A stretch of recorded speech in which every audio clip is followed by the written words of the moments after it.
And it really seems like we're being used. We are. I mean, we are. I think that I've said for the past few years, ethnic studies is a Trojan horse to get things like anti-Semitism institutionalized, and to get a very specific, narrow ideology institutionalized. And it's using, taxpayer funds and public schools to do it. And it's not that I think that those conversations and debates and discussions about whether it's sexuality at a specific grade level, obviously not little kids, and debates about the science around climate change, that should happen. That's what happens in a learning environment. But that's not what they're presenting. They're presenting a very specific, narrow narrative that they're presenting as truth and fact. Hi, everyone. Welcome back to Be Not Afraid. I'm very excited to have my guest today, Dr. Brandy Shufutinsky, and we're going to deep dive into ethnic studies.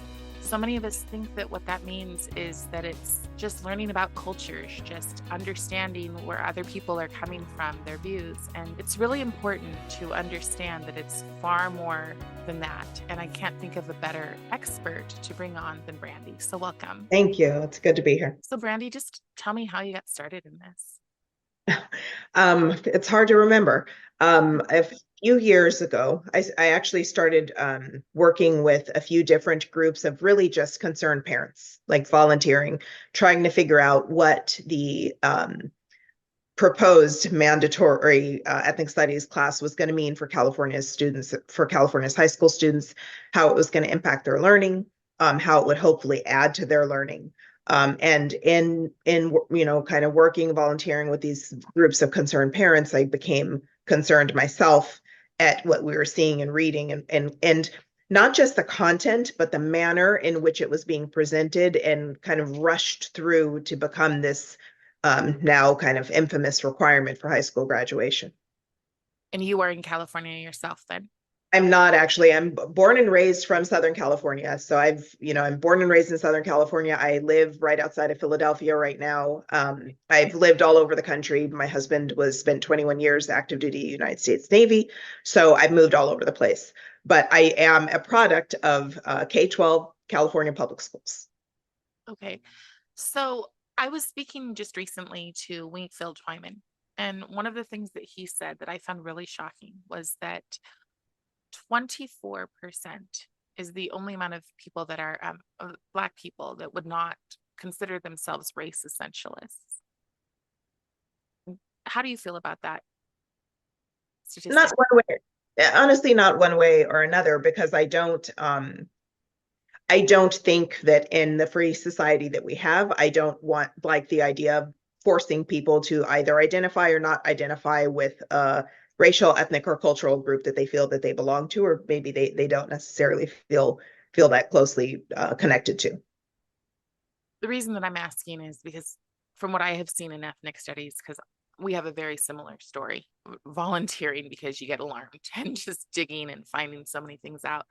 And it does seem that the people who are pushing the ethnic studies agenda fall into that category of the 70 plus instead of the 24. So more falling into kind of the activist, essentialist viewpoint. Right. So I think the danger isn't in necessarily having a racial identity as much as making that identity the totality of what a human being is. So where it erases individuality, where it erases empowerment and agency, is when it becomes dangerous, which is what I see the activists doing. Not saying, oh, okay, you have this heritage or this background, your ancestors came from this place. I don't think that it's necessary to ignore those things. I mean, they're part of who we are. They're not the totality of who we are. And that's the line that I see that the activists that are pushing liberated ethnic studies not only crossed, like they're miles over that line. Right. So can you explain the difference between liberated ethnic studies and what most people think ethnic studies is? I think most people, at least most people of a certain generation, when they hear ethnic studies, think that it's going to be more what we would have considered maybe multiculturalism, to where we're learning about different groups of people who make up the societies we live in.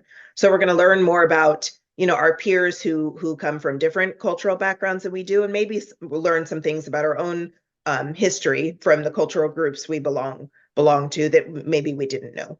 before, that hasn't been necessarily included in some of the social studies curricula that have been taught in times past.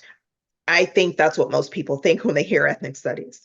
And in that knowledge, hoping to, that we hope that students then learn to be better communicators with people that may have certain cultural differences, may kind of gain a little bit more understanding of certain cultural differences and understanding on about common humanity that we all share, regardless of the differences that we have from our cultural backgrounds. That's what I was hoping for, like I'm sure many other people were and hoping. You would say that's what you would support. Of course. Yes. I mean, I think that learning about differences and sameness is a great thing. It's one of the things that makes being here in the United States actually so wonderful, is that we have people that have come from everywhere and have contributed and had some experiences and obstacles they've had to overcome. Like I don't think that we should shy away from discussing facts. Fortunately, what we get with liberated ethnic studies is very low on facts and it's really high in ideology. There really is no scholarship to it. It's a lot of theory, a lot of critical theory, a lot of ideology being pushed, to where there really isn't flexibility to engage students in their curiosity and to really hope that they gain a better understanding of one another and of themselves. So how do you know?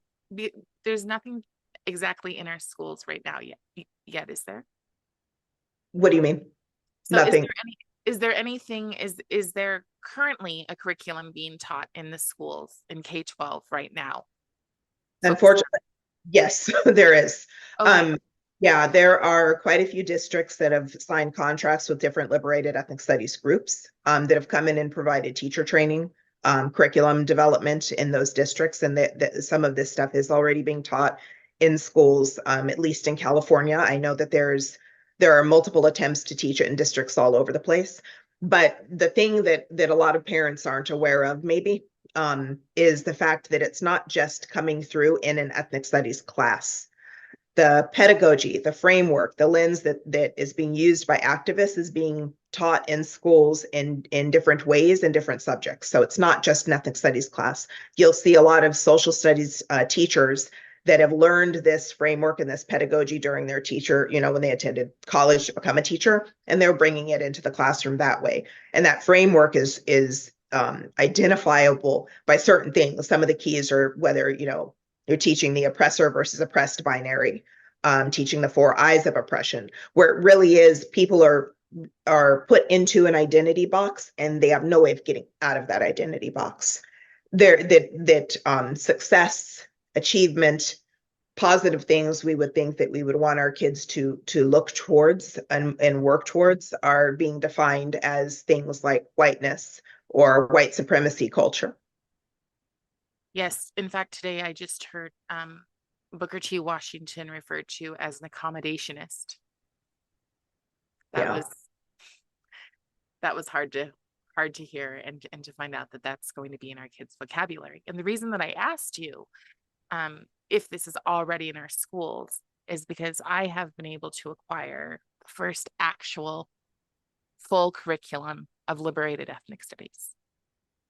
Wow. And it is hard to read through. One of the things that I noticed is that, the reason that this is coming into our schools is because of something called DEI, diversity, equity, and inclusion. But it's not a very inclusive book. So it tends to be that they're only following the examples of people who believe the same things they do. So we have Ibram X. Kendi in the book. We have Robin DiAngelo in the book. And it's W.E. Du Bois or Du Bois, however you say it. His thought is the main driver of this book. So what are the things that parents should be most concerned about in liberated ethnic studies?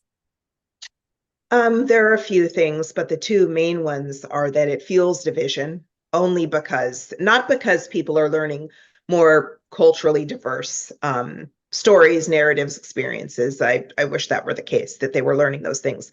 That's not what's happening. It fuels division because it paints very specific things as being something negative. And those specific things that it paints as being negative are things that people from all different races, ethnicities, cultures usually strive to or towards. So, for example, the nuclear family, um, any type of spiritual practice, belief in God, private property ownership. So the idea that we shouldn't strive to, own a home or apartment or condo or a car, because those are all, according to the Liberated Ethnic Studies activists, those are all painted as having roots in white supremacy culture. And so the division, and the other piece is that, again, I proudly identify myself as being Black. I think that it harms Black students by teaching them that they don't have any individual agency. The cards are already dealt and played for them because they're Black. And if they strive to achieve something, they may be giving up their very Blackness in favor of something that's rooted in what, the activists call white supremacy culture. So those are the main things that I think, as a parent, I would be concerned about. And the other side is that it's not learning. There's no scholarship in there. I mean, I take a huge issue that there's no scholarship in there. We have activists that are driving policy, and the outcomes of that policy is worse and worse achievement. Student achievement is in an all-time low in public schools across the country, and California isn't an exception to that. To think that you have a significant majority of students who aren't able to read, perform math, pass social studies or civics at grade level, but now they're being taught ideology instead of how to do those basic functions, our school system's failing them. So I want to go back to one, I saw your necklace, but I want to go back to the thought that no religion is taught, because it seems to me that this almost looks like a religion, but also that there is a lot of protection, specifically for the Islamic religion. And I have no problem with protection for religion in general, but not, why are we highlighting specifically one? It's not that no religion is taught, because in all honesty, unless it's being taught in a historical sense, religion shouldn't be taught in public schools to begin with. It's that what is being taught is that belief in God is rooted in white supremacy culture. And that's what I meant with that. Yeah. Now, why there's a choice to highlight a specific religion over others, I think there are political goals probably tied to that, as we've seen since October 7th, where the same activists that are promoting liberated ethnic studies have taken a clear side. And this isn't about siding with Palestinians or Arabs. They've actually taken a clear side siding with Hamas, with a terrorist organization. And that really just supports their belief that Western culture needs to be torn down and destroyed and replaced with something else. So are they overplaying their hand? Because just yesterday, I met with one of my senators who wouldn't necessarily have aligned on many things before, but seeing our colleges in Utah,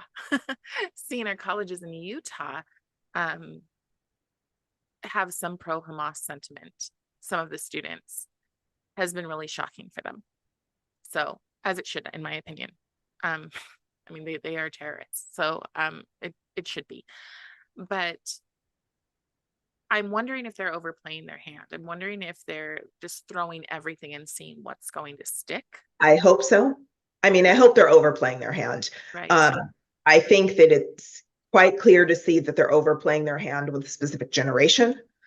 I don't know if they're overplaying their hand with the generation that has already been brainwashed by the ideology, because this isn't something new. It really is just coming to public light since October 7th. But this is something that many, many people have been fighting for decades before October 7th. And one of the reasons that some of those people and groups have been aware of it is because they were the specific targets of it. And yes, you saw my star. So yes. I'm Black, I'm Jewish. Yeah. Some of the people that have seen this kind of coming down or come from certain communities that know it because we've been targeted by it before. So you'll have people that have escaped communism, survived communism, whether from the former Soviet Union, from China, from Cuba, who have been saying, wait, what they're saying in these schools is the same rhetoric that we escaped and came to the United States to flee from. You see people that have come here from certain Muslim countries that are ruled by Sharia law, who've come here to flee that, and then they're like, wait a minute, they're doing the same thing that we came here to get away from. So I think that I hope they're overplaying their hand, but I don't think we can be too I don't want to be too naive in thinking that, ignoring the fact that this has been going on for a number of years. This influence, this ideology has been in schools for a number of years. So it's impacted a lot of generations, a lot of kids that are growing up thinking that it's real, that it's true, that anything that is being presented this way is true. And this is the only reason that I think we could explain why kids would justify what happened on October 7th as being resistance. I mean, they're literally painting rape as resistance. Right. And what I don't understand is that this wasn't happening when I was in school. I was taught that we don't other people. That's what I was taught. And we read Anne Frank. And thankfully, in some of our schools, they still are. But then the other thing that they're doing with ethnic studies is they're mixing up. They say, we want to bring ethnic studies in to explore other people's cultures, but then we're throwing in sexuality and climate change into the mix and still calling it all ethnic studies. And it really seems like we're being used. We are. I mean, we are. I think that I've said for the past few years, ethnic studies is a Trojan horse to get things like anti-Semitism institutionalized. And to get a very specific, narrow ideology institutionalized. And it's using, taxpayer funds and public schools to do it. And it's not that I think that those conversations and debates and discussions about whether it's sexuality at a specific grade level, obviously not little kids, and debates about the science around climate change, that should happen. That's what happens in a learning environment. But that's not what they're presenting. They're presenting a very specific, narrow narrative that they're presenting as truth and fact, and leaving no room for debate, discussion, or even questions. And that's what I find problematic in an educational setting. Yes. In fact, when you look into this book, it will give you a bunch of, it'll tell you its narrative, and then it'll say, go look at these sources. After you've read these sources, then tell us how you feel. Has this changed your viewpoint on what do you think now of whiteness? And you're just like, this looks awfully like indoctrination. I mean, there's no room for thought. Our kids are not being taught to critical think. I think they're not even, I think they're not even given the space to. Right. Because, they're not, this is what's going on. And I think about, and again, I'm not one to shy away from difficult conversations or discussions and learning, as long as it's age appropriate. I'm a social worker. I think it needs to be. I don't, and the argument that, well, if this kid is old enough to be a racist, my kid was old enough to experience racism, your kid's old enough to learn about it. That's a ridiculous argument. It has nothing to do with learning about racism. It's about how much material, what you present at what age and stage. And that's being missed because there's an idea that radicalism is justified, and kids need to learn it because, they're being raised up to be this little army of activists. Yeah. Would you call it a cultural revolution? No, not quite. Okay, why? An attempt, maybe. Okay. Because thank goodness so far. Maybe that's changed since October 7th. I don't want to minimize the level of violence that actually happened during the Cultural Revolution in China and in the Soviet Union. Right. There is a level of violence that those activists committed that, thank God, we have not seen here. Not that we haven't seen violence, but not at that level. I think that there's an attempt to kind of like, it's the difference to me between a war and a Cold War. Okay. I would paint it more as a cultural Cold War, because I think that's what we're fighting. How far are we from a cultural revolution, do you think? That's a good question. I think there are pockets of people in certain communities that are willing to commit atrocities, violent atrocities, to meet their goals. However, I think for the most part, most of these people who are these activists don't really want to engage in a certain level of violence because they don't know how yet. And part of what, again, I'm born and raised in Southern California, but I've lived all over the United States, in different regions. And part of what's interesting is that this revolution, Cold War, whatever you want to call it, it's not actually so widespread. It's actually centered around very elite institutions. So majority of Americans don't go on to higher education. Our institutions of higher education are inundated with radical activists, but they don't represent majority of Americans. And that's something that I think we also have to consider. That doesn't mean that they don't hold power and sway, because those are very elite, privileged, powerful institutions, but they're also not representative of majority of Americans. And that being the case, if it actually went to that type of revolution, they're not going to win. That doesn't mean it wouldn't be very violent, and it's not something I pray we don't go down that road. Right. But that's consideration, which is also maybe something they're considering and why they're not trying to achieve their goals in that way. So I'm interested in that because before living here in Utah, I lived in Seattle in 2020 during the summer of love. And I did get physically assaulted because I held a sign that said, "Stop critical race theory. We are their pawns. They are using us." And somebody, and I wasn't at one of their events. I was at an event for an election, but somebody felt the need to, punch me and assault me. So I do see the violence growing and people feeling more and more emboldened for it. But I also, education that's coming from those elite schools is trickling down and being taught in our schools.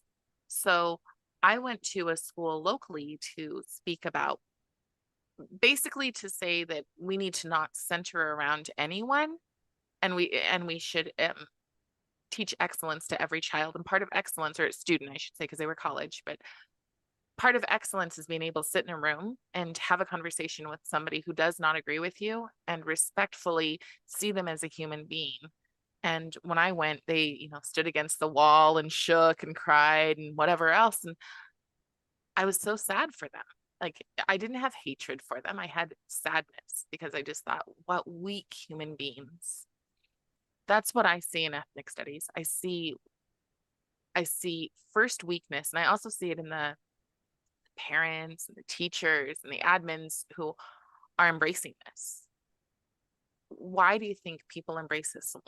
When this book comes in front of my face, I think, wow, this is pretty vile. It's pretty divisive, doesn't leave room for thought.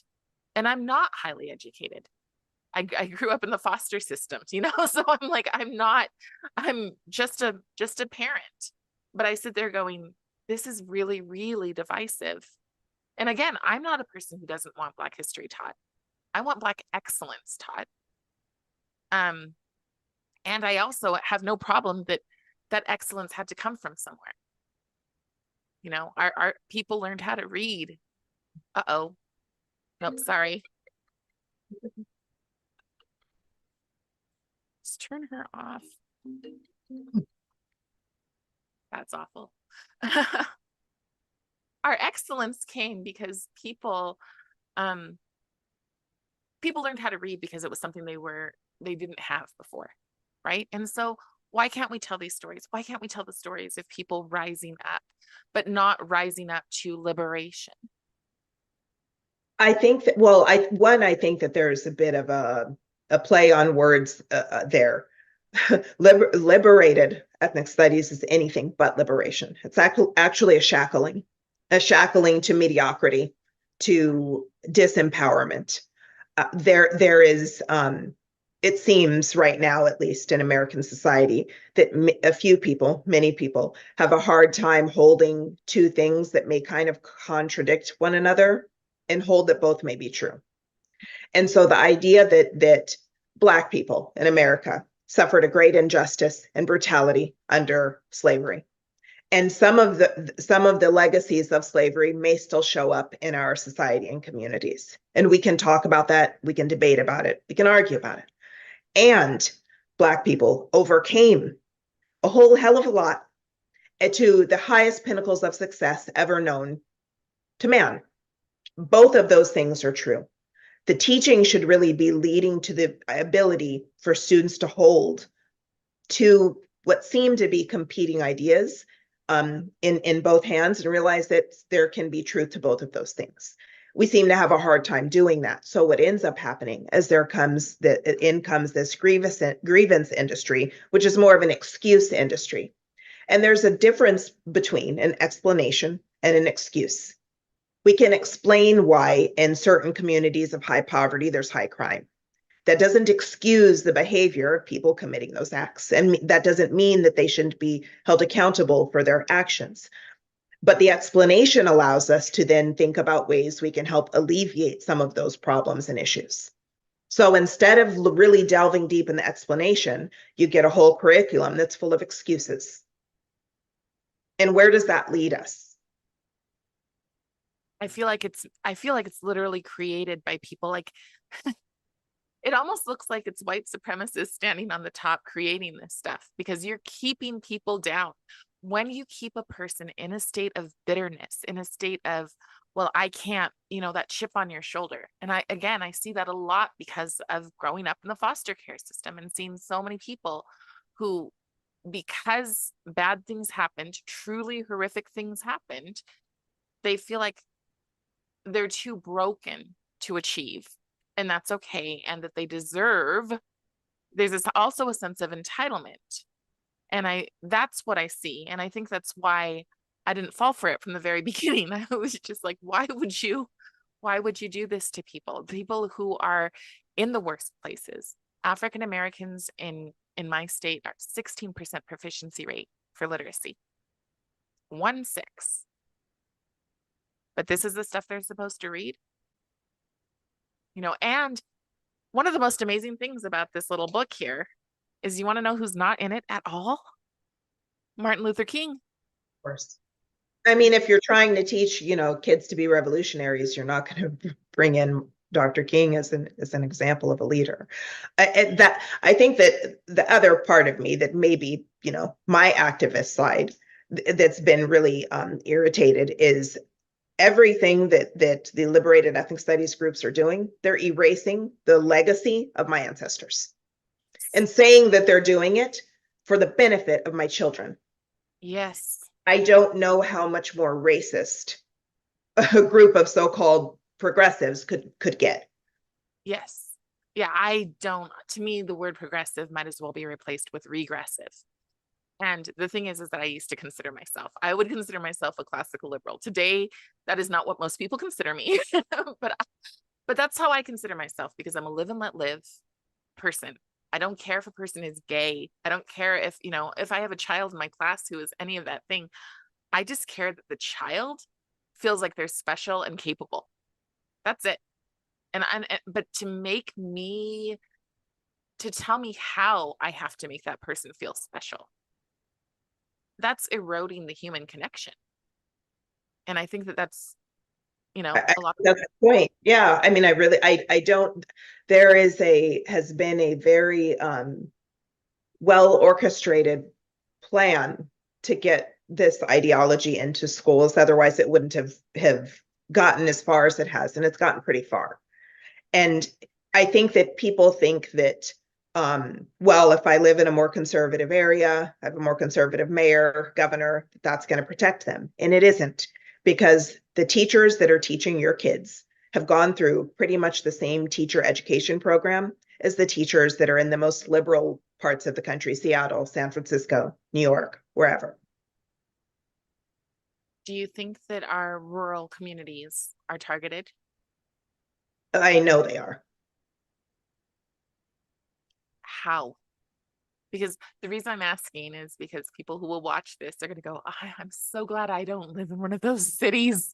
And you're just going, okay.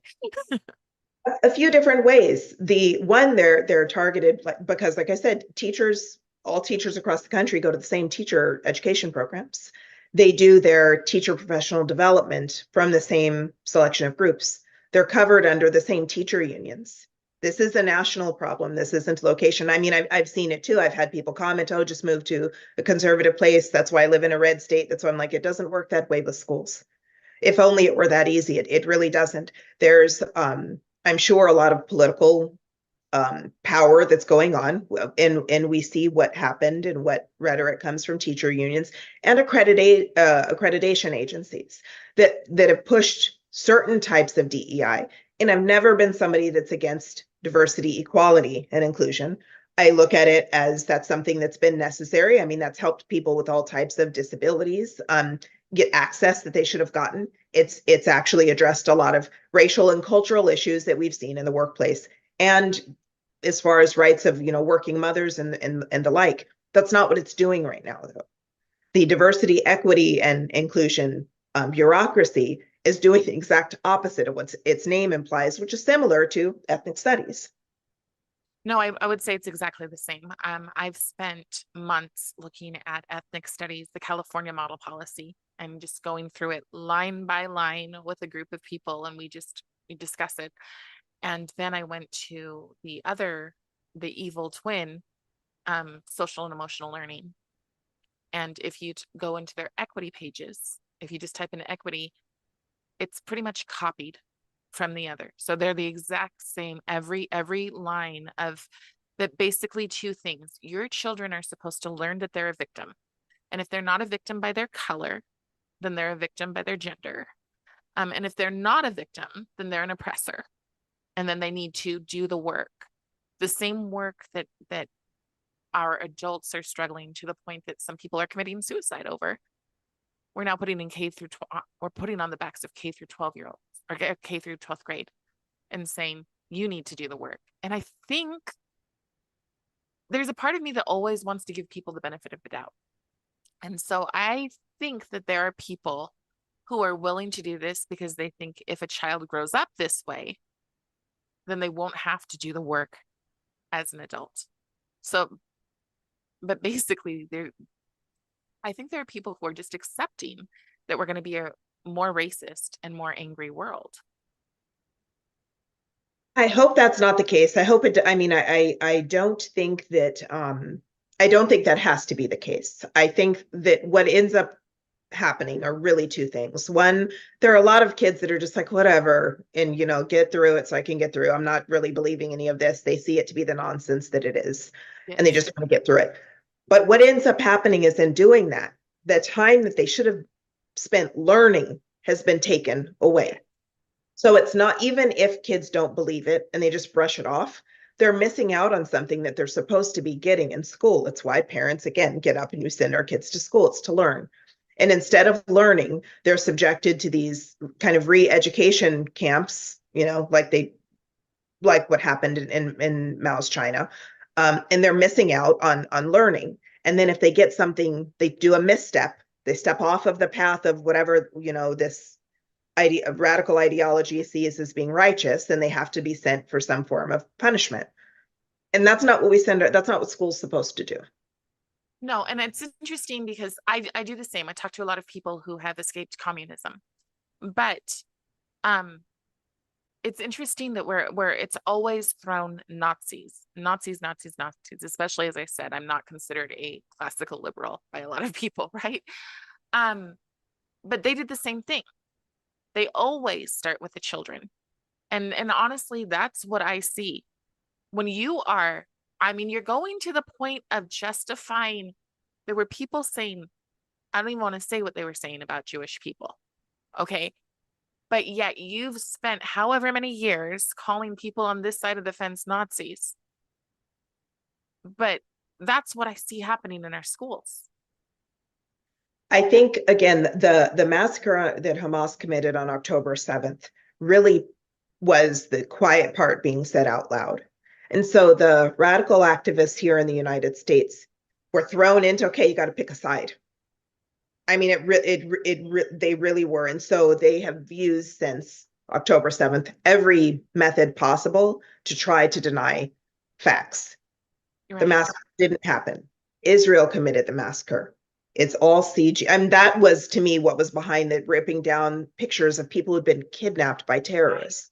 Right. That when confronted with the truth is in really tears down their kind of house of cards, their ideological house of cards. So they have to physically rip down manifestations of the truth.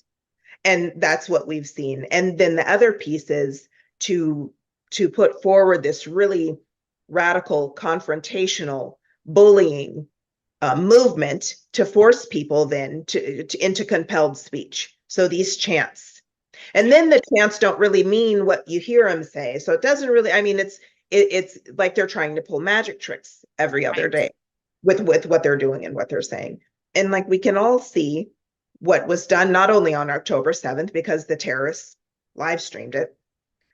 We all hear the words that are being said and the justifications being made for the most brutal thing to have happened to a group of people, to Jews, since the Holocaust. Right.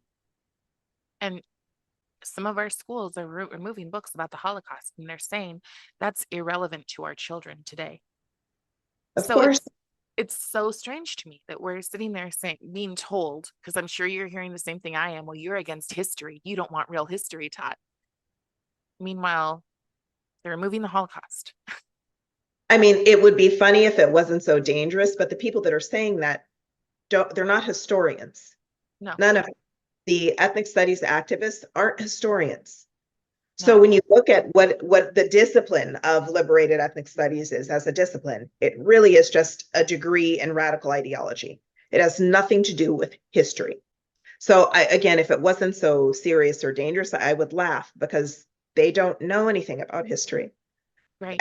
Which is why they cherry pick things instead of a wonderful class lesson would be on the differences between W.B. Du Bois and Booker T. Washington and the pros and cons of both men's thoughts. Yes.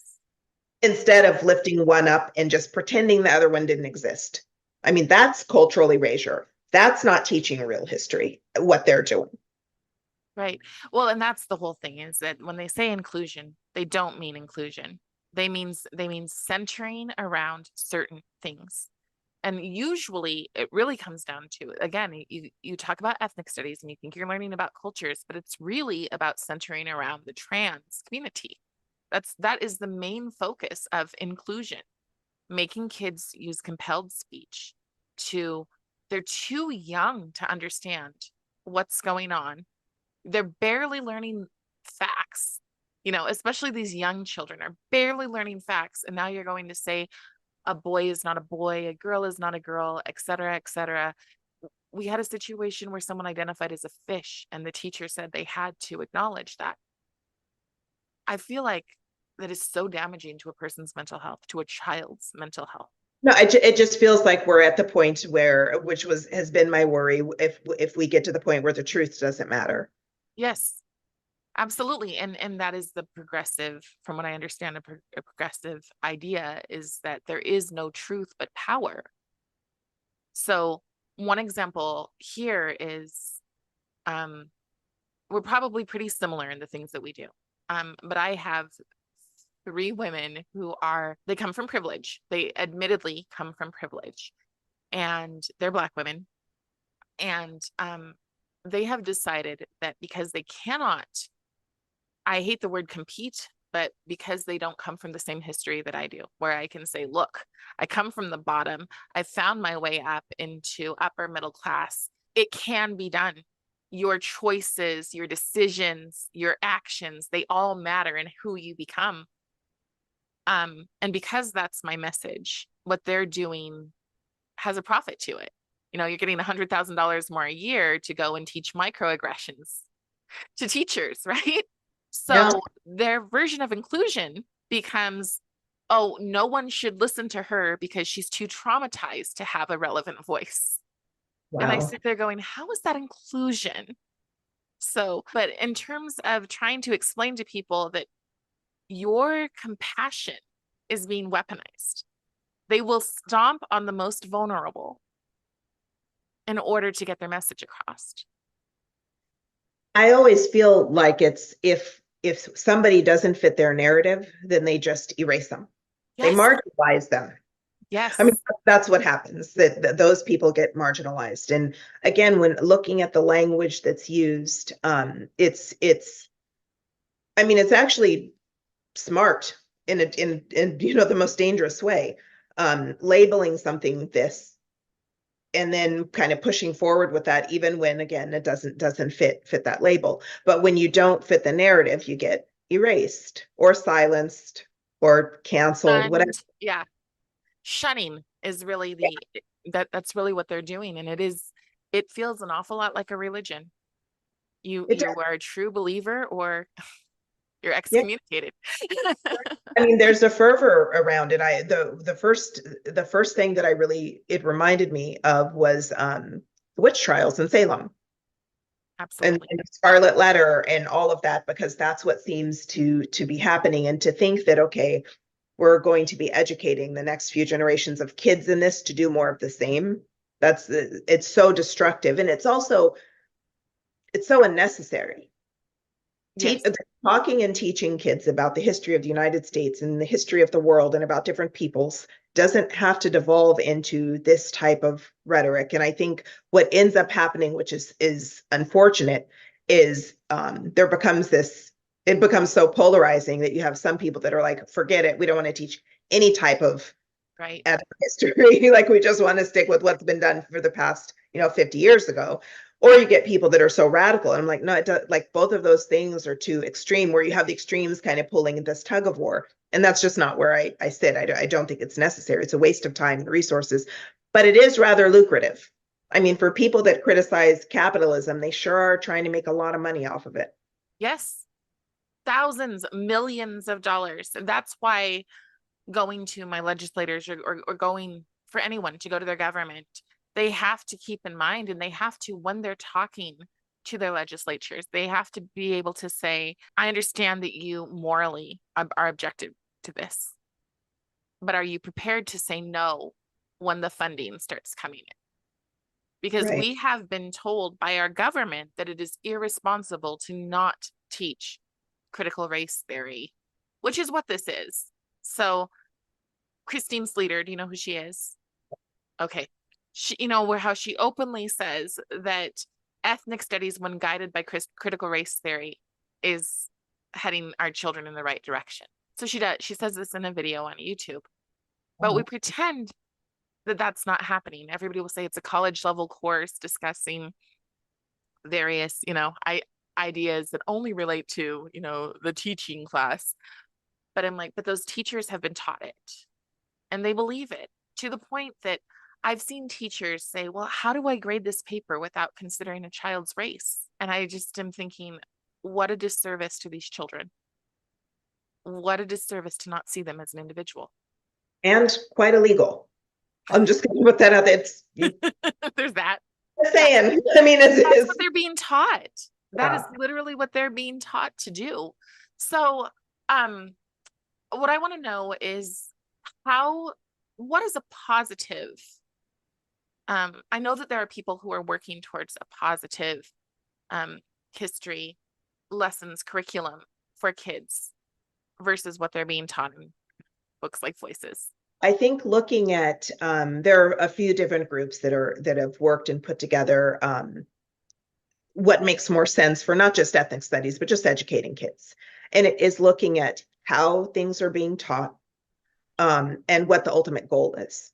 And if the goal is to build bridges, to improve understanding, to build more towards positive communication, to increase students' actual knowledge base on different things, then that gives more of a positive spin. So I've worked with groups like the Alliance for Constructive Ethnic Studies, and they're mostly California based. We built a coalition for empowered education. And those are groups that really work towards not ignoring real history, not ignoring racism, but not centering racism. The idea isn't to center something negative. It's, if you're talking about really teaching real history and the experiences of people, that doesn't include leaving people out. That doesn't mean that you're so exclusionary that you leave out Dr. King. You're like, it's or Thurgood Marshall, like, was left out Right. before, or Rosa Parks, or that you label those people as accommodationists or passive leaders or anything of the like, especially when Martin Luther King, I mean, he wrote letters from a Birmingham jail. It's Right. not quite passive to suffer being arrested how many times in his lifetime. So to make sure that actually the whole story of people and communities are being taught and included, and as much as possible that their stories aren't colored by an ideological lens. And I will say this about CRT. My position isn't about on CRT isn't that it should be discarded. It's that to acknowledge that if you only use this one theory to teach from, you're missing a whole hell of a lot. It Right. will cover what's being taught to kids in the classroom, and not necessarily in the best way. You're missing stuff. It's exclusionary. Right. I feel like it should be taught as this is a theory, and here's another one. Some people believe this, some people believe that. That's teaching kids to think. Where do you fall on this thing? That is teaching kids to think, not giving them one thing, putting all of the sources in front of them and that only lead in that same direction and never letting them vary off of it. I mean, we have so many kids. I don't know how old your kids are, but high school age kids, right? And they're told, write this report. Here's a list of your approved sources. Yeah. And you aren't supposed to vary off of them. That is not teaching children to think. What's the end game? Because it really seems anti-American to me. I think that it's there. One of the silver linings for school shutdowns during COVID is parents were aware of what their kids were learning. And so that really sparked more parental involvement in education, which is, to me, always a good thing. I think the end game is parents actually realizing that we have control within our local communities about the direction our schools go. And not just parents, any community member that pays taxes. And if the outcomes aren't meeting what they're supposed to be, or they're not moving in the direction that we hope that they're moving, that we demand better.